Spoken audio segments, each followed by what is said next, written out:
मुख्यमंत्री बजलाल शर्मा के नेतृत्व में राज्य सरकार सहकारी सोसाइटियों में प्रक्रियाओं के सरलीकरण, अनियमितताओं पर नियंत्रण और समितियों की व्यवसाय वृद्धि के लिए कृत संकल्पित है। इसी क्रम में राज्य सरकार सोसाइटियों और आमजन के हित में सहकारी कानून को अधिक प्रासंगिक बनाते हुए नवीन सहकारी अधिनियम लाने जा रही है। देखिए ये रिपोर्ट। प्रदेश के प्रस्तावित नवीन सहकारी अधिनियम में कई महत्वपूर्ण प्रावधान प्रस्तावित किए गए हैं, जिनसे आमजन का सहकारी समितियों पर विश्वास और अधिक सुदृढ़ होगा। राज्य सरकार द्वारा प्रस्तावित नवीन सहकारी अधिनियम वर्तमान में लागू राजस्थान सहकारिता अधिनियम 2001 का स्थान लेगा। इसे वर्तमान परिप्रेक्ष्य के अनुरूप अधिक प्रासंगिक बनाया गया।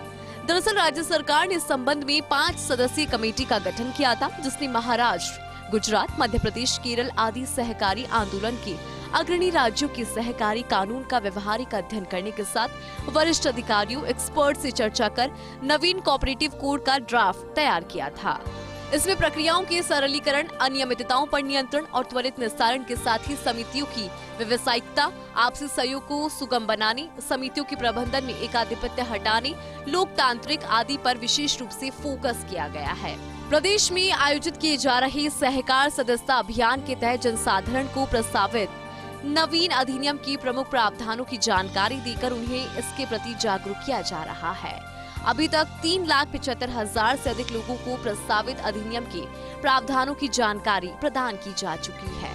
सहकारी समितियों को स्वयं या सदस्यों के उत्पाद अपने कार्य क्षेत्र से बाहर विक्रय करने की छूट, सोसाइटीज में बाजार से प्रतिस्पर्धा और व्यवसाय में वृद्धि के लिए आपसी सहमत शर्तों पर साझेदारी करने के प्रावधान प्रस्तावित, सहकारिता क्षेत्र के विस्तार और नई सोसाइटीज के गठन को गति दिए जाने के लिए सोसाइटी में राज्य सरकार, भारत सरकार द्वारा शेयर पूंजी धारण किए जाने की अधिकतम सीमा समाप्त करने का प्रावधान, लोकहित में नई सोसाइटीज के गठन के लिए सदस्य में तदर्थ समिति गठन किए जाने में अवरोध होने पर रजिस्ट्रार द्वारा 3 महीने के लिए तदर्थ समिति गठित किए जाने और उसके बाद उपनियम के अनुसार चुनाव करवाए जाने का प्रावधान भी प्रस्तावित, सहकारी समितियों की आम सभा के आयोजनों को सुगम बनाने के लिए सदस्यों को व्हाट्सएप एंड ईमेल से भी सूचित किए जाने, आम सभा आयोजित न करने के लिए जिम्मेदार व्यक्ति पर 5,000 रुपए के अर्थदंड का प्रावधान प्रस्तावित। यदि संचालक मंडल सदस्य बिना अनुमति की 3 बैठकों में लगातार रहता है अनुपस्थित, तो अयोग्य किए जाने का प्रावधान भी प्रस्तावित किया गया।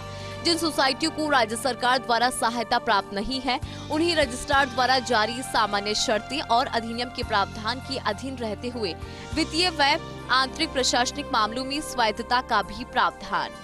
सोसाइटी स्तर से ऑडिटर नियुक्ति का प्रस्ताव उसी वित्तीय वर्ष में विभागीय पोर्टल पर अपलोड करने का प्रावधान प्रस्तावित, अन्यथा रजिस्ट्रार द्वारा ऑडिटर की नियुक्ति की जा सकेगी। सोसाइटी द्वारा ऑडिट की रिपोर्ट जारी होने के बाद 15 दिवस के अंदर विभागीय पोर्टल पर अपलोड करना आवश्यक होगा।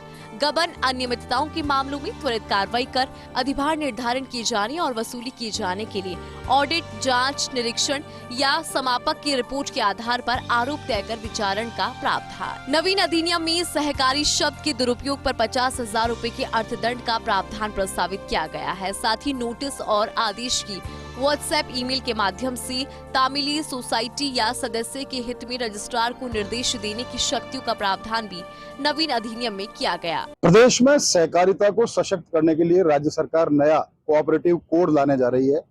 इस नए सहकारिता कोड से न केवल छोटी बड़ी तमाम जो सहकारी समितियां हैं वो आर्थिक रूप से सशक्त होंगी, गबन घोटाले रुकेंगे, पारदर्शिता बढ़ेगी और खास बात यह है कि सहकारिता मंत्री गौतम कुमार दत्त ने तमाम अधिकारियों को निर्देश दिए हैं कि सहकारिता कोड को सख्ती से लागू किया जाए ताकि भविष्य में प्रदेश के अंदर सहकार आंदोलन और ज्यादा मजबूत हो सके। कैमरा पर्सन राकेश के साथ Nirmal Tiwari, First India News, Jaipur.